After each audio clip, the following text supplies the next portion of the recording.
uma das maiores conferências mundiais de segurança, né? E tem muita informação aqui que a gente acompanhou e trouxe para vocês, só que a gente vai demonstrar isso aí. Então nós tivemos um caso recente da cidade de Atlanta, né, lá nos Estados Unidos.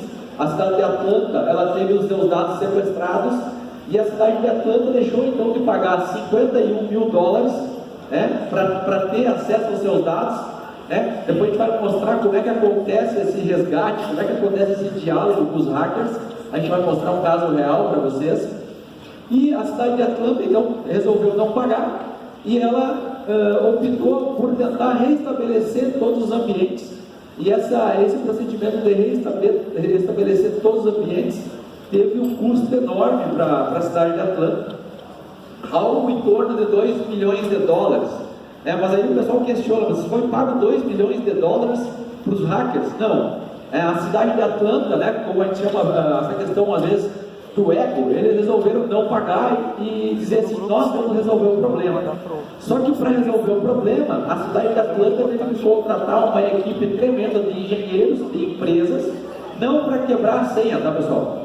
Mas sim para restabelecer os ambientes, reconstruir ambientes que foram destruídos.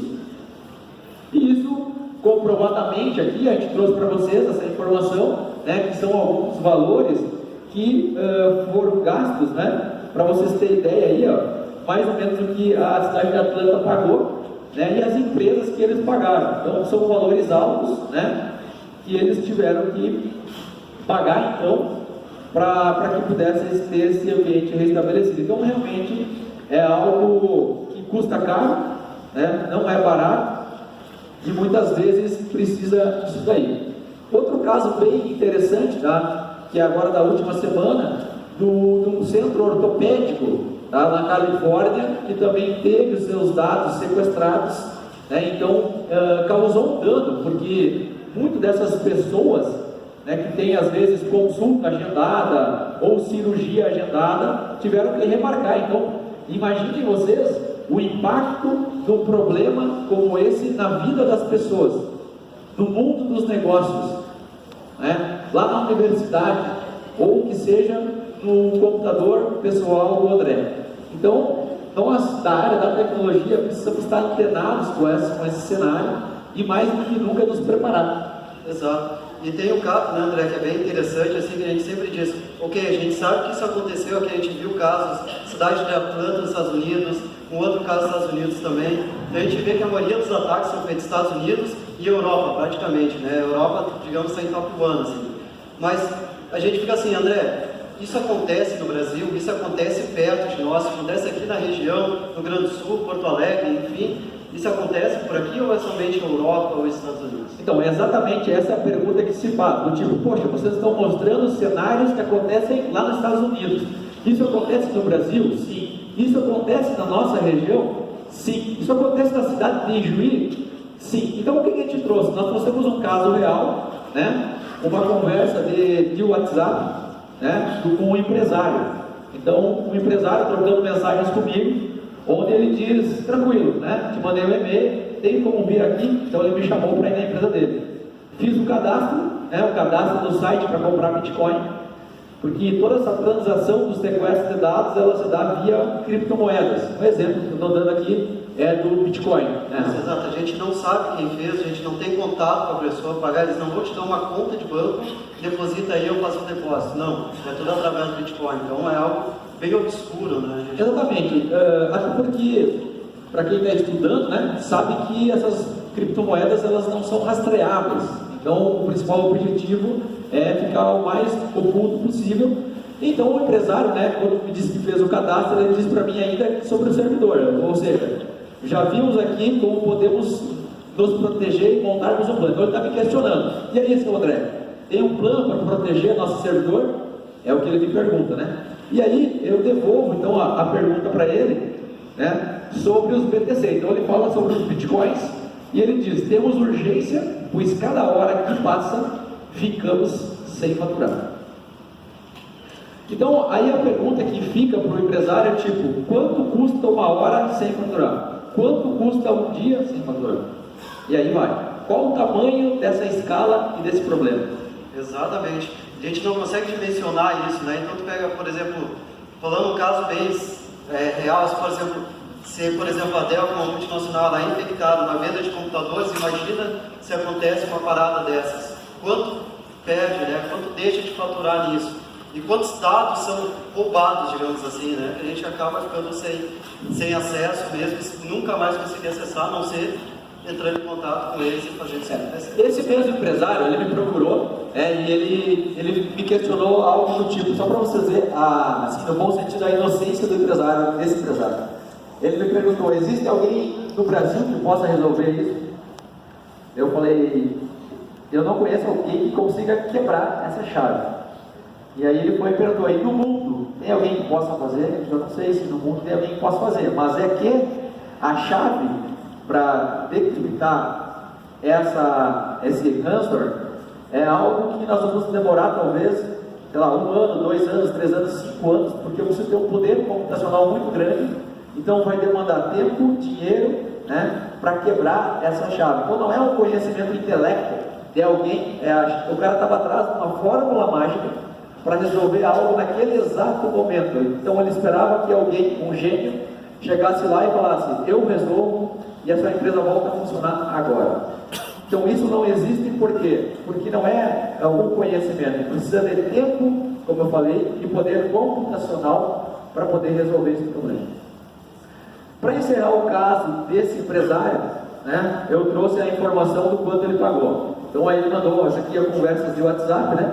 E ele me mandou o comprovante dizendo, acabei de pagar, né? O cara pagou R$14 mil, 963,50, convertidos em Bitcoin, algo em torno de 0,5 Bitcoin para a época, 0,48, mais ou menos nessa faixa, né? E aí, o que acontece quando paga? O que acontece quando paga é que você vai receber então do hacker, num diálogo muito profissional, ele responde, né, ele diz que tem suporte ainda, então você pode pedir, me ajuda aí a resolver. Ele manda um programa que é um decryptor e junto uma senha. Então esse meu cliente, né, que me questionou se eu tinha conhecimento para resolver esse problema, aí aqui está o caso, só para terminar bem explicado aí. O caso desse meu cliente, o que aconteceu aí? Tá? O que ele quer? Ele queria uma solução mágica, né, para um cenário. Deixa eu achar aqui, deixa eu ver se eu tenho aqui rapidinho a senha. Mas a senha é algo em torno de 512 letras, números e caracteres. Maiúsculos e minúsculos. Maiúsculos e minúsculos. É algo quase impossível de eu resolver naquele exato momento. Com base nessas informações que a gente está passando para vocês, a gente trouxe ainda uma outra informação bem legal, que é o quê? Que é o impacto, como nós já falamos, do que o ransomware causa na vida das pessoas. Então, a gente trouxe um vídeo aqui para vocês que conta um pouco desse cenário. Поэтому мы можем много что рассказать общественности, мировой общественности и показать все-таки лицо кибервойны. A global cyber attack. We've never seen anything on this scale. It can travel from computer to computer. Hospitals paralyzed, computers get shut down. WannaCry is different.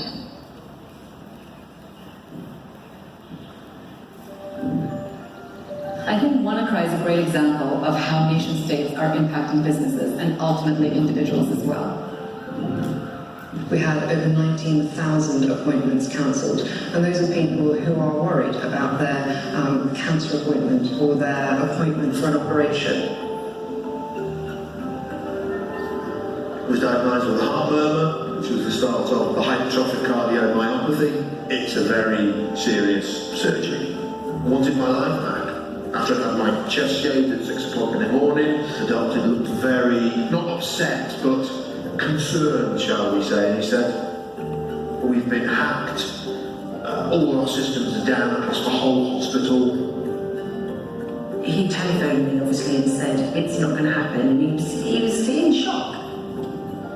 Suddenly we discovered that a bit of our society, a bit of our social infrastructure could be switched off.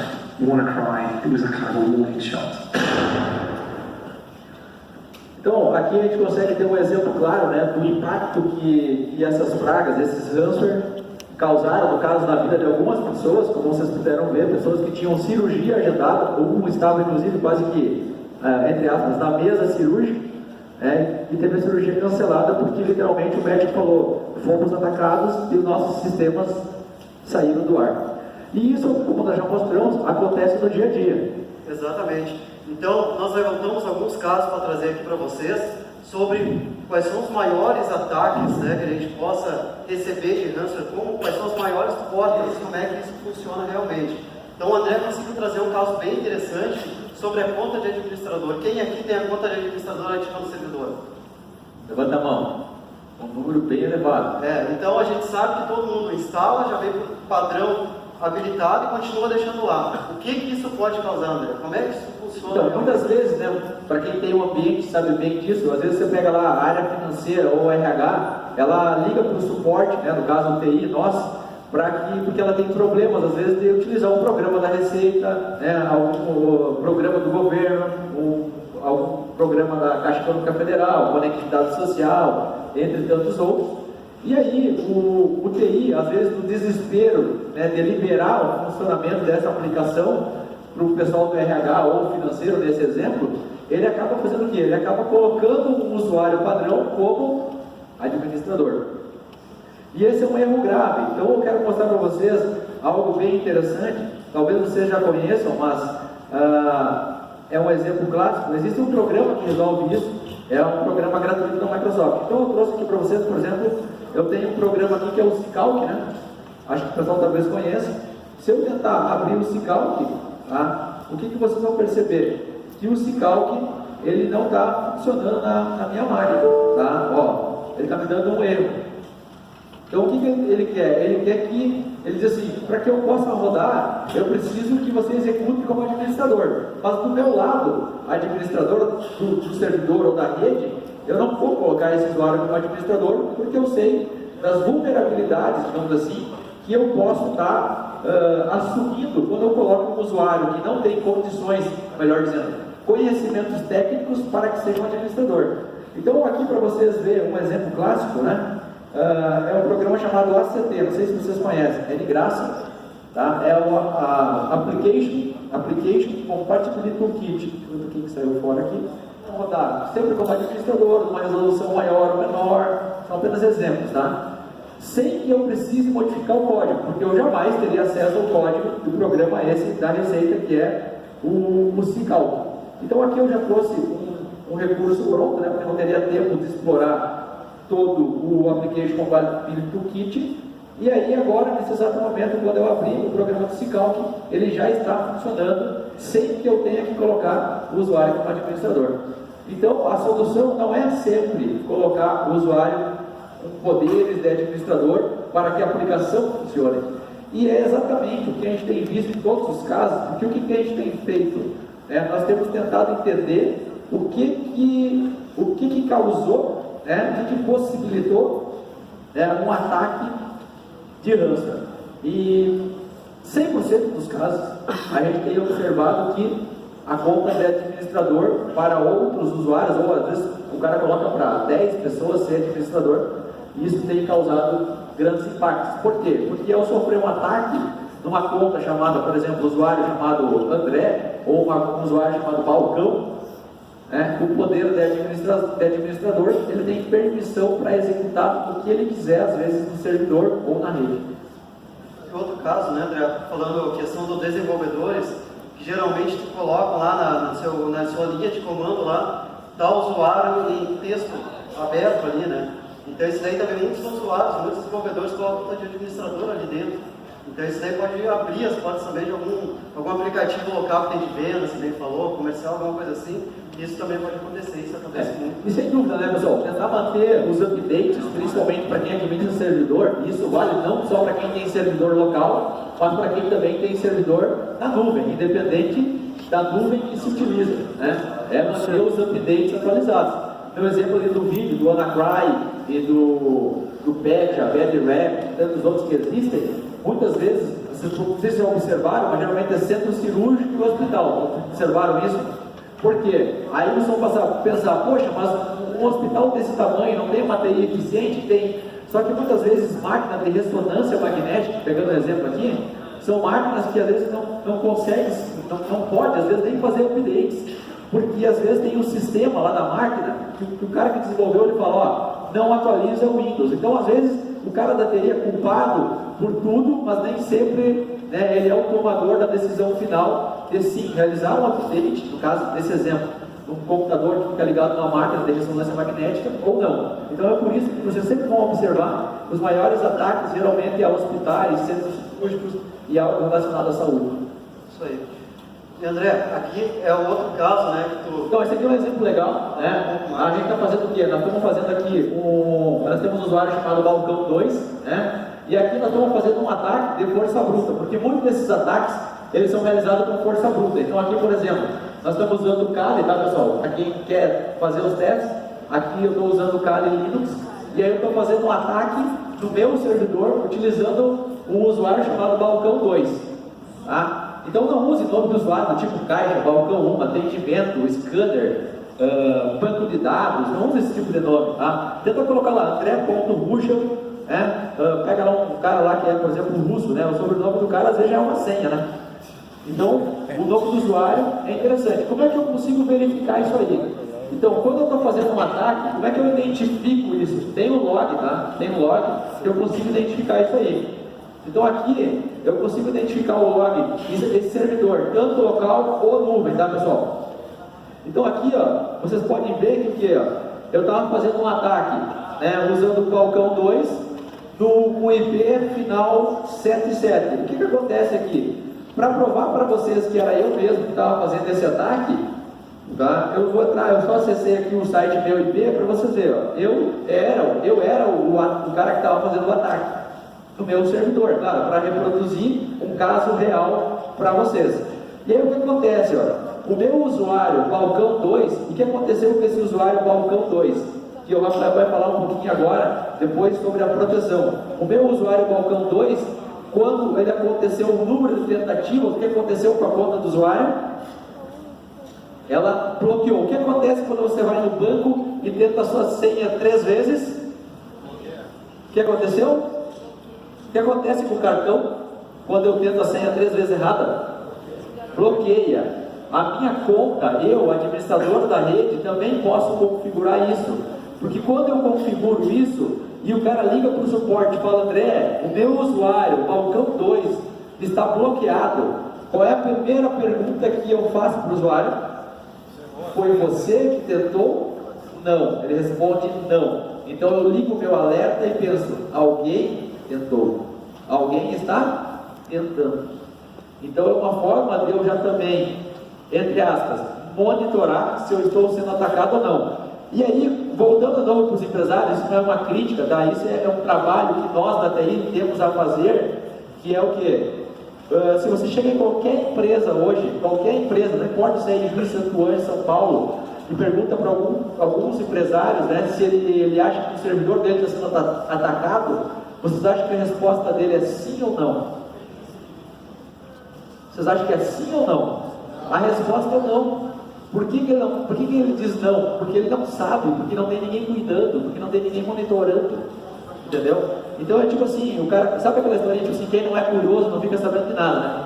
É o caso do cara, entendeu? Então ele não sabe, ele só recebe o dia que ele tem que assinar um cheque de 0,5 Bitcoin, aí ele vai estudar o que é Bitcoin e entender como é que faz para resolver o problema.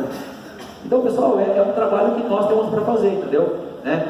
Levar essa informação para as pessoas que também não são da área, até porque o problema é global. Isso, então por que a gente trouxe esse caso aqui, tá? Porque o primeiro deles que a gente viu foi a questão da conta de administrador, e o segundo caso que a gente viu foi através da invasão através da porta RDP, tá? Que é a porta de Remote Desktop. O que é o Remote Desktop? Remote Desktop, praticamente, eu tenho minha máquina local aqui, e através desse protocolo eu consigo acessar uma máquina que está em outro local, ou seja, o remote. E por que as empresas utilizam esse RDP? Que é o antigo TS, né? É, o antigo terminal server.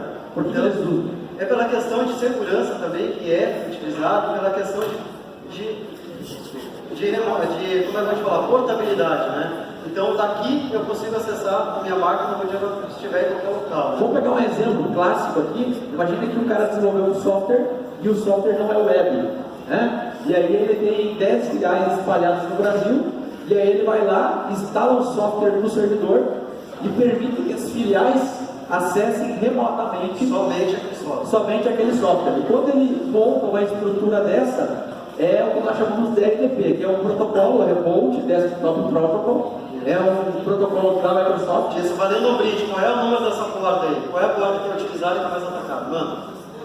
Valeu. Pega o bridge depois com nós aqui. Isso, pega o bridge depois, separado aqui pra ti. Então, esse é o grande detalhe por que a gente fez isso, tá? Mas é aquilo, André, a gente viu que a proteção aqui, tudo que o André fez, é fazendo baseado localmente, né, André? Isso daqui aconteceu aqui na tua máquina local, no teu ambiente, assim, numa máquina aqui, com uma máquina com servidor lá no teu data center. Exatamente, o que o Rafael está dizendo é que esse exemplo que eu dei é quando, tipo, eu vou pegar um exemplo, a universidade tem o servidor dentro da estrutura interna aqui. Imagina que o servidor está aqui do meu lado. E aí, o pessoal entende muitas vezes que ele indo para a nuvem, seja a nuvem da Microsoft ou não Microsoft, ele entende que os problemas estarão resolvidos. E estarão? Aí é que está a grande questão. Todo mundo pensa assim, hoje eu estou local, estou cheio de problema, não consigo administrar meus updates, não consigo administrar minha GPOs, minha questão de política de segurança, então eu vou para a nuvem que eu vou resolver todos os meus problemas, né? Todo mundo pensa que isso vai resolver e que vai ficar lindo. Isso vai resolver ou não? Né? Então, pode mostrar para nós aí se funciona? Isso. Então a gente trouxe um caso aqui bem interessante, tá? Que é sobre, aqui, um caso bem interessante sobre o Azure. Então a gente já falou bastante sobre o Azure, como é que ele funciona e tudo mais. Então aqui a gente tem uma nova ferramenta do Azure, que já não é tão nova assim, mas a gente já está usando há um tempo e ela está em constante atualização, que é chamado o Azure Security Center. Né? Então, o que a gente pode dizer aqui, o que ela faz? Certo? Então aqui a gente tem um ambiente com 10... Só para entender o detalhe, isso aí, o pessoal que está aqui, que quer usar em casa hoje, tem que pagar? Como é que funciona? Existem duas modalidades. A primeira dela, ela é simplesmente, ela vê a questão da vulnerabilidade, ela verifica se os teus updates estão ok, se não estão, quais tu tem que instalar. Mas ela faz isso sozinha e de graça?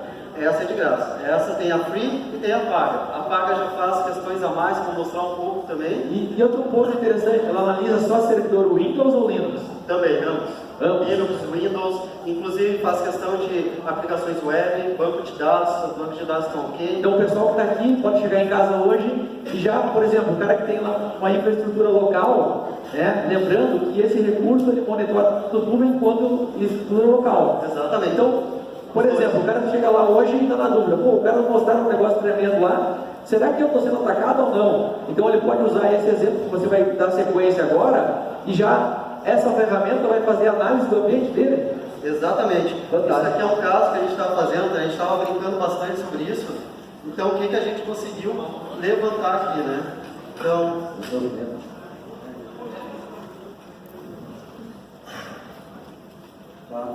o que a gente consegue ver? Tudo que o André mostrou anteriormente aqui na questão de conexão local e como é que está funcionando.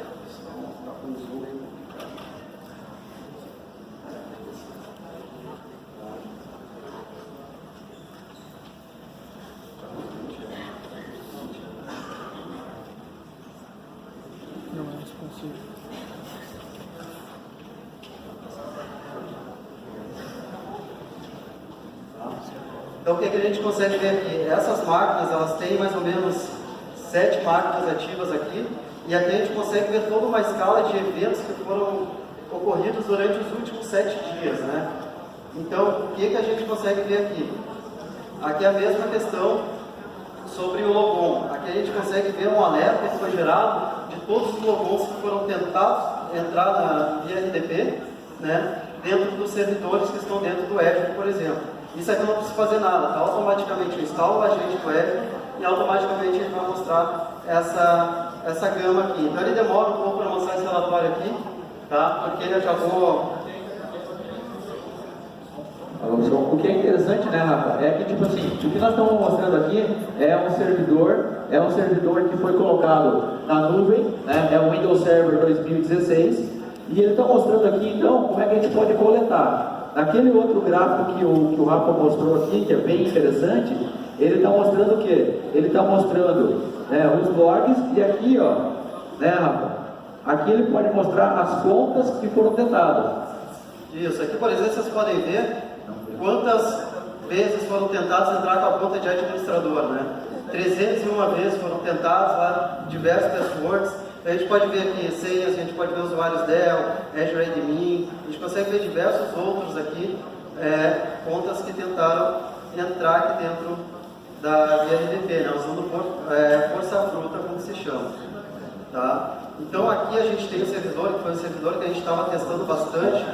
Né? Então esse aqui a gente pode ver aqui, ó, a conta André tentou 22 vezes entrar com uma senha, a senha o usuário interop XXX também.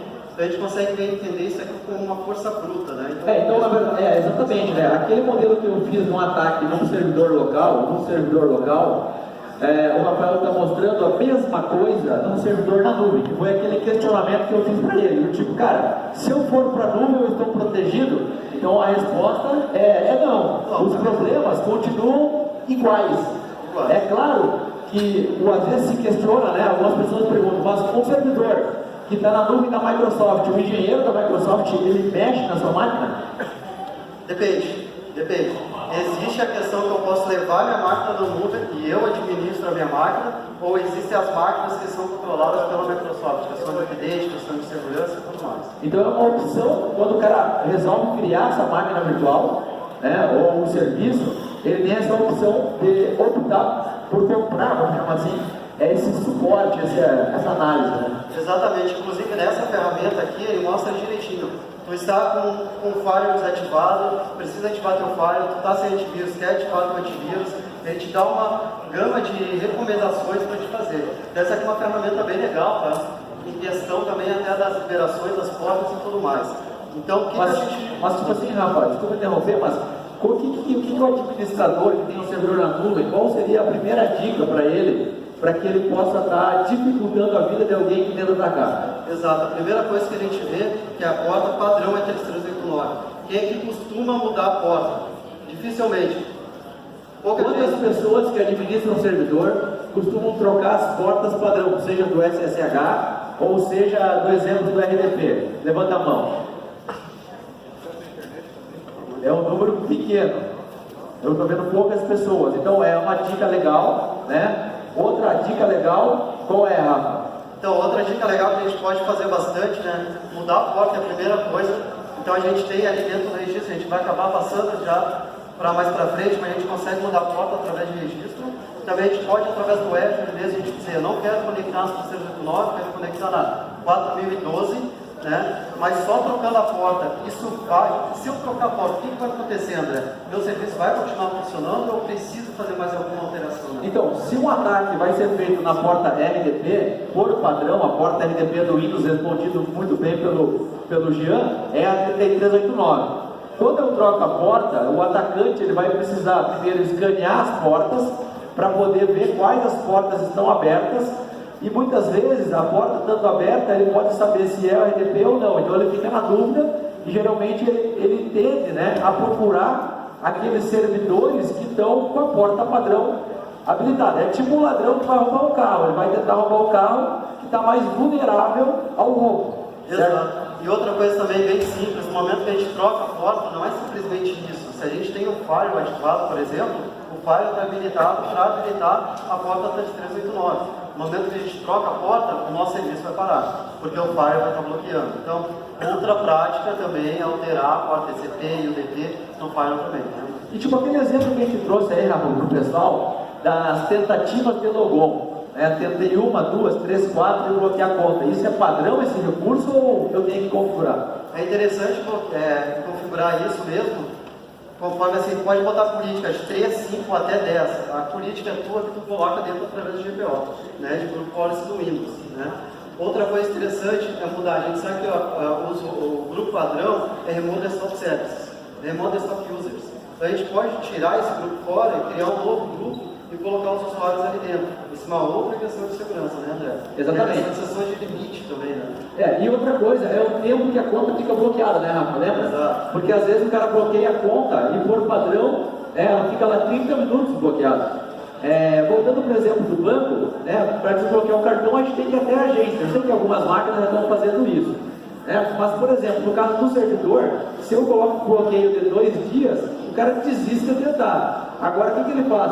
Muitas vezes, ele sabendo que a política padrão libera em 30 minutos, dali em 30 minutos ele volta a atacar.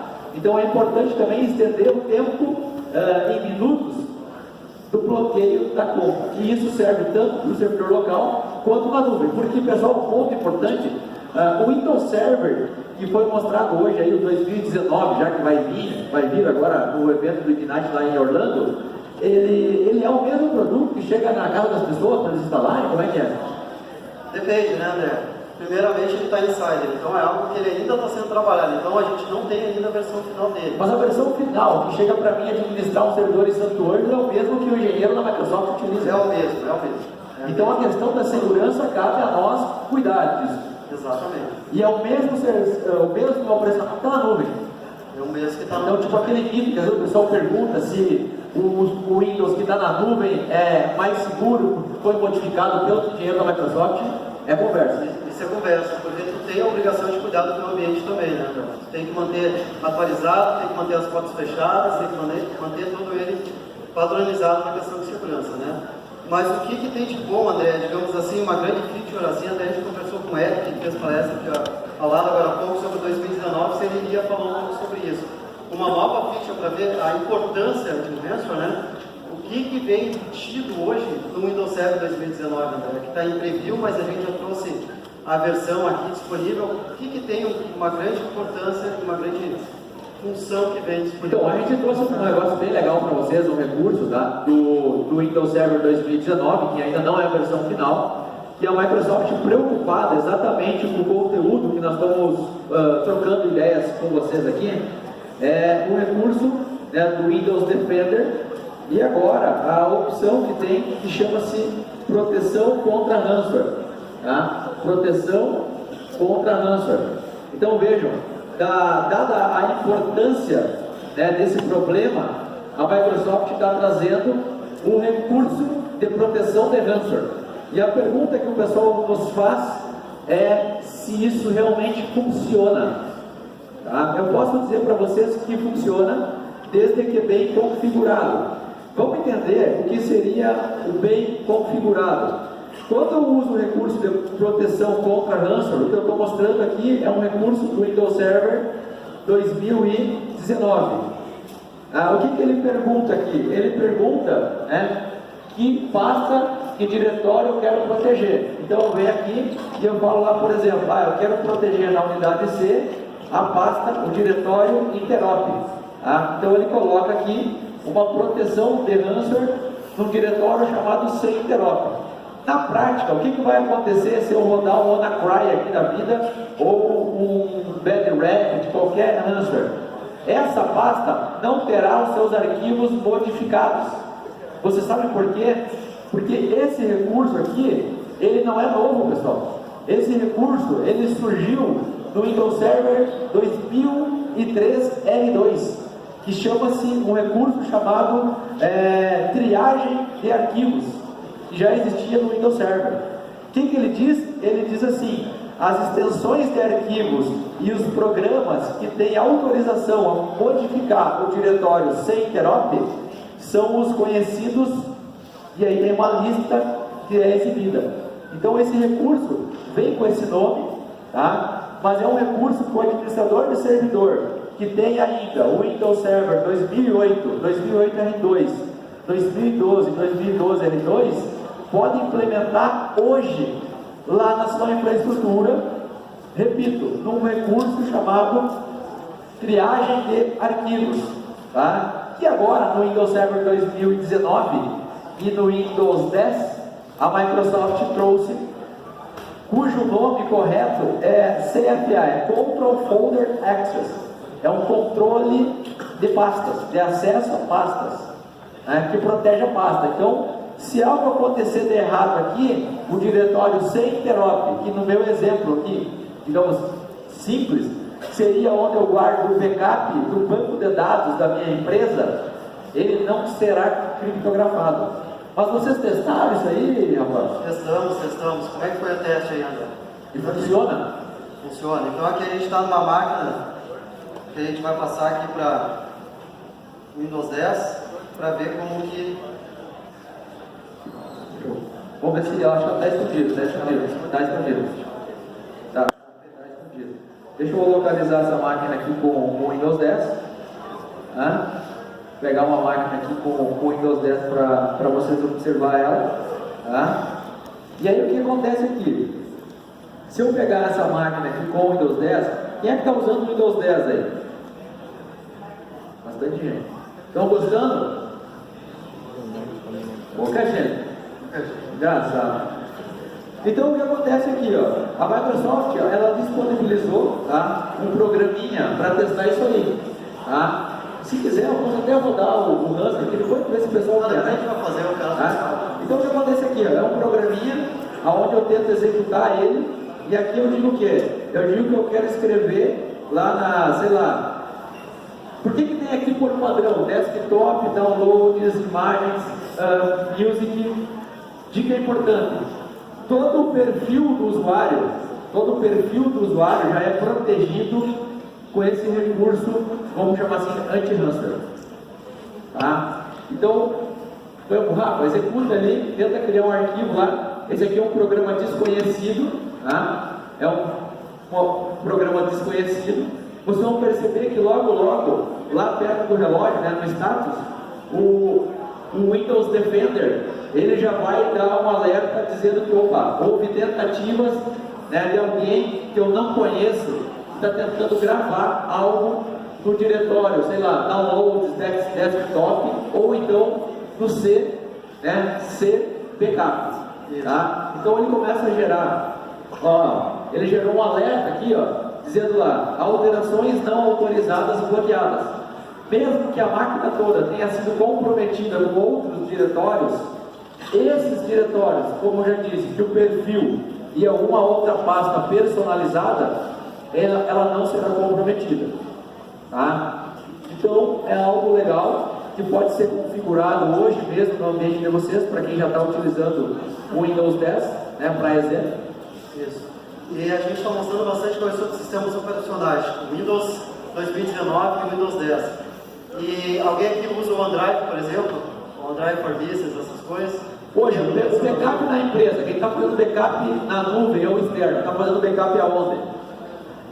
Alguém pode levantar, vamos só dar uma dica aí, alguém está fazendo backup ou não? Não? A gente sabe muito bem, né, André, que muitas pessoas usam, muita empresa ainda usa o OneDrive, né, para fazer backup, para ter uma cópia de segurança ou para ter simplesmente seus arquivos.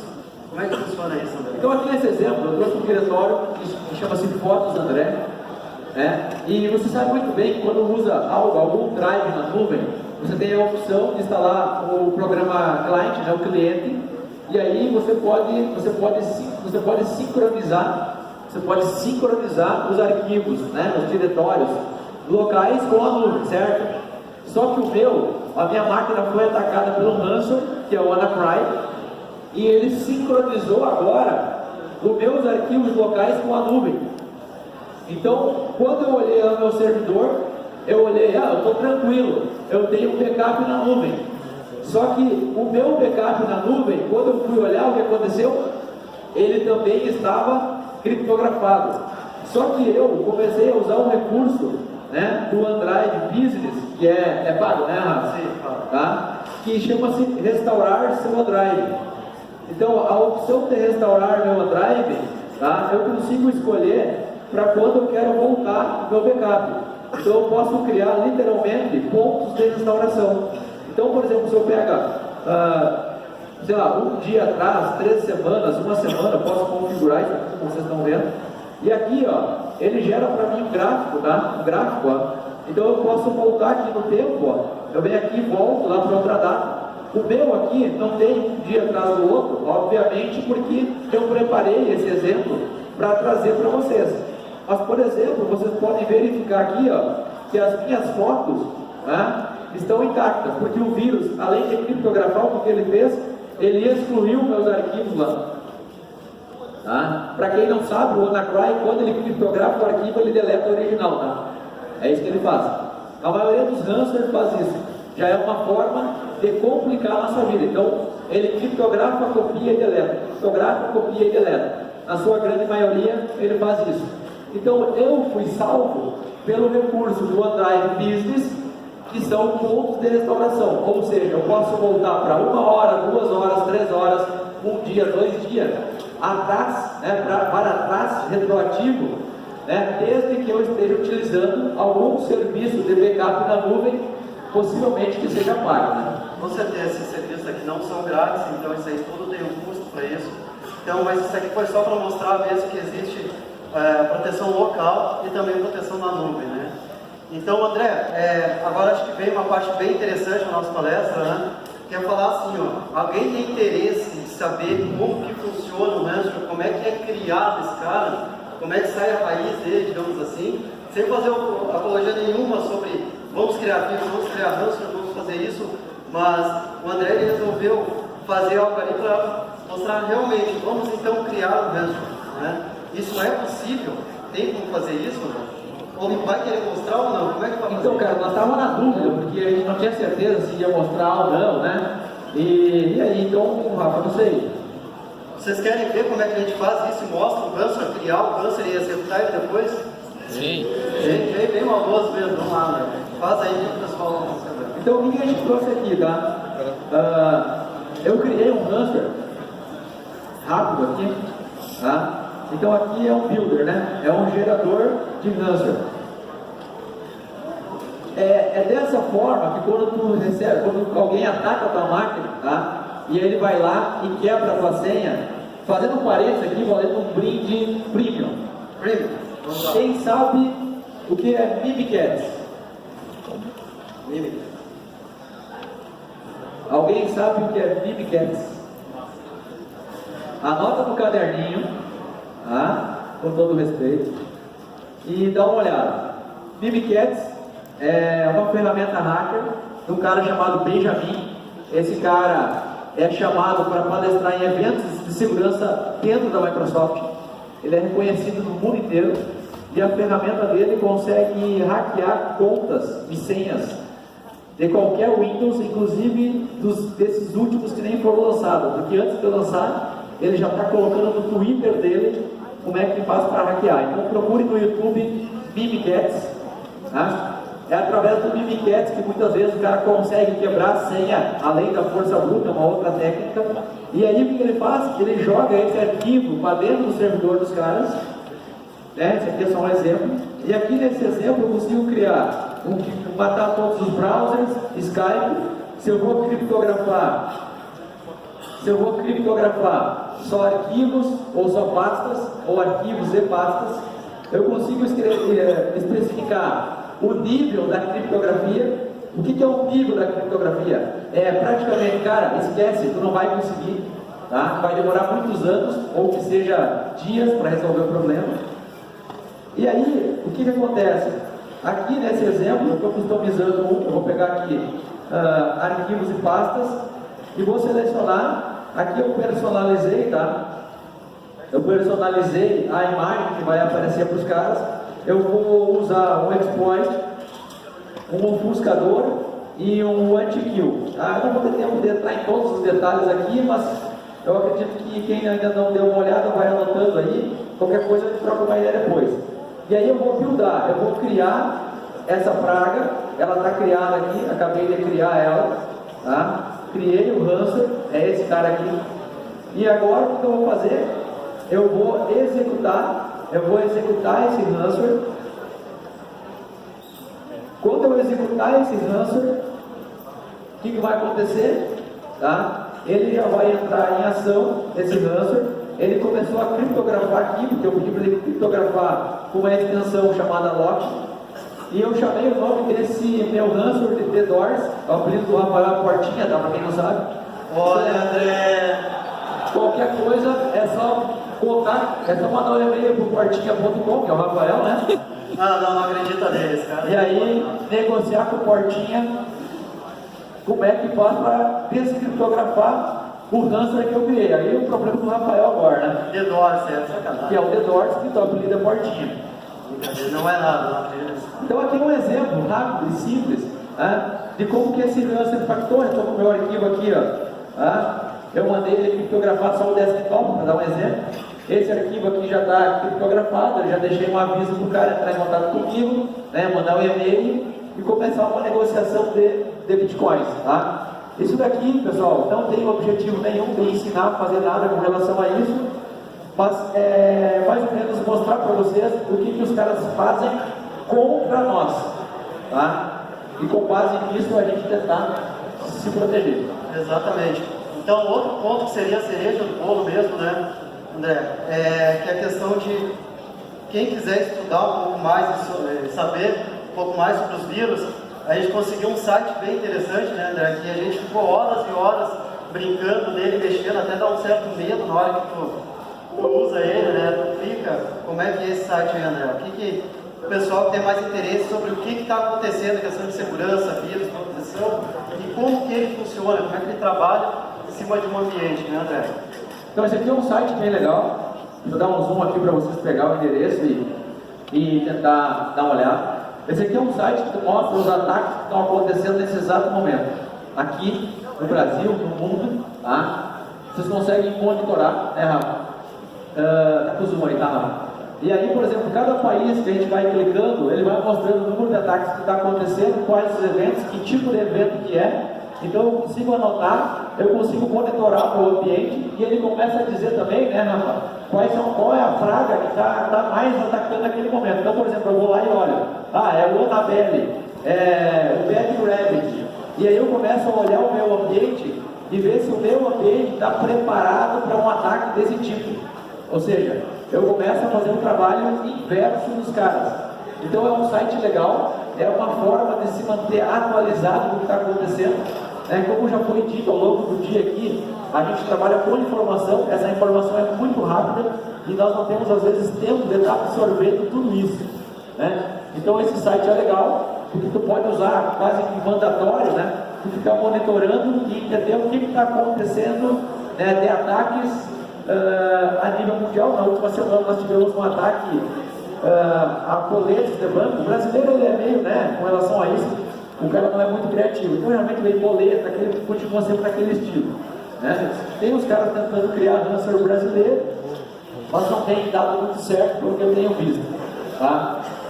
Então, aqui a gente tem uma parte que mostra, por exemplo, quais são os tops, né, acontecendo. Então, a gente tem um primeiro que foi na Europa, ele vai acabar abrindo aqui. Isso aqui é bem interessante porque ele mostra as informações do ataque, inclusive ele mostra qual tipo, como que ele funciona, e aqui tem um vídeo mostrando... Aqui, ó, Rafa, só um minuto, o que o Rafa está mostrando? Esse site, ele diz assim, quem está atacando agora é o Bad Rabbit. Olha o que esse cara faz na sua máquina, é isso. Então aí tem um vídeo, você está naquele link do site, você clica no país Brasil, aí ele aparece, no Brasil agora o ataque é Bad Rabbit. Aí o cara clica no Bad Rabbit, ele mostra um vídeo mostrando o ataque, e mais à direita, Rafa, ele vai mostrar o que? Saindo dessa tela, ele mostra todos os eventos que estarão aparecendo, né, lá no gerenciador de tarefas. E outra dica legal, quem é aqui que está usando as ferramentas do sysinternals? É muito pouco, pessoal. Tinha que todo mundo que trabalha nessa área tinha que estar usando sysinternals. Anota aí, por favor. Sysinternals é uma gama de ferramentas gratuitas do engenheiro mais top da Microsoft, que chama-se Mark Russinovich. Né? Você tem ferramenta lá para fazer a análise da rede inteira, para monitorar servidores. E sabe quanto paga por esses softwares? Nada. É software que tem tamanho de 600 KB. Você não precisa nem instalar na máquina das pessoas. Então, para quem ainda não está olhando isso, às vezes máquina que vocês pegam, agora falando rapidinho aqui de máquina, que o cara fala tem que formatar, tem ferramenta lá de nível de engenharia que resolve o problema em 10 minutos. Então anota no caderninho aí, sysinternals é tudo de graça. Isso aí. Então, André, acho que esse daqui fica uma dica então para todos. Quem quiser estudar e querer quiser saber o que está acontecendo de segurança, isso aqui é um grande site, né, para a gente pesquisar. Então, espero que, né, tenham gostado da palestra. A gente, se deixasse, a gente ficaria, acho que, um bom tempo, faria diversos testes e exemplos sobre os ataques, né, André? Então, a gente agradece muito, André.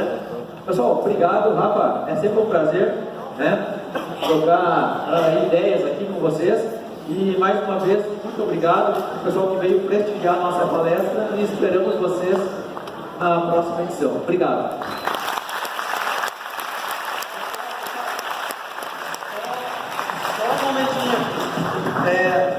Eu fiquei com uma obrigação, digamos assim, tá? E chegar e falar alguma coisa, alguma homenagem para esse cara aqui. Esse cara aqui eu tenho um grande respeito por ele, é grande amigo meu, assim, então estou falando em nome de todos aqui, toda a família Interop que ele conseguiu criar aqui dentro, né? Então, é um cara excepcional que consegue fazer, motivar as pessoas, inspirar as pessoas, fazer com que todos que saiam lá do pequenininho consigam chegar lá no alto o mais rápido possível. Então, eu dedico muito a minha carreira ao André Buchel. Eu acredito que muitos de vocês aqui que foram alunos e são alunos do André admiram e sentem isso por ele, porque esse cara é realmente um grande disseminador de conhecimento. Eu tenho certeza que tudo que ele faz para nós, ele faz o que ele gosta. Então, é um cara que a gente deve muito a ele. Então, eu não conheço nenhum evento ainda que chegou à sua 10ª edição através de uma comunidade técnica. E isso o André ele nunca perde. Chega no 5º ano, ele diz, cara, vou parar no 5º ano. Chega no 6º, vou parar no 6º. Chega no 10º, ele quer fazer ano que vem de novo. O cara não tem fim, o cara não para nunca. Então está aqui uma pequena homenagem a toda a família Interop, André, para ti, de 10 anos de liderança sobre Interop. Parabéns, André. Valeu, obrigado.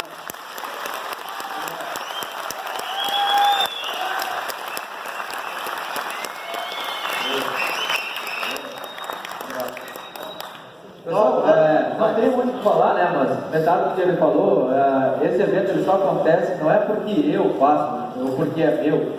O evento é um time, entendeu? Esse evento ele acontece, talvez para quem está vindo na primeira vez desse evento, ele acontece porque tem um time, são várias pessoas, não tem nem como citar nomes. Um evento não acontece sozinho. Como tudo na nossa vida, nada acontece por alguma pessoa faz. Então, eu só tenho a agradecer, inclusive, as pessoas que vêm nesse evento. Eu acho que todo mundo aqui faz parte do sucesso desse evento, né? Que eu sei que tem pessoas que se deslocam de vários lugares. Eu queria aproveitar esse espaço ainda para agradecer a cada professor, porque tipo assim, nós temos inúmeros disseminadores de conhecimento. São professores que incentivam os alunos a participar desse evento. Eles passam meses planejando esse evento. E sem dúvida alguma, sem eles, nós também não teremos sucesso. Então, o que eu tenho para dizer é obrigado para todo mundo que está aqui, para todo mundo que ajuda a fazer esse evento acontecer. Isso aí, então palmas a todos.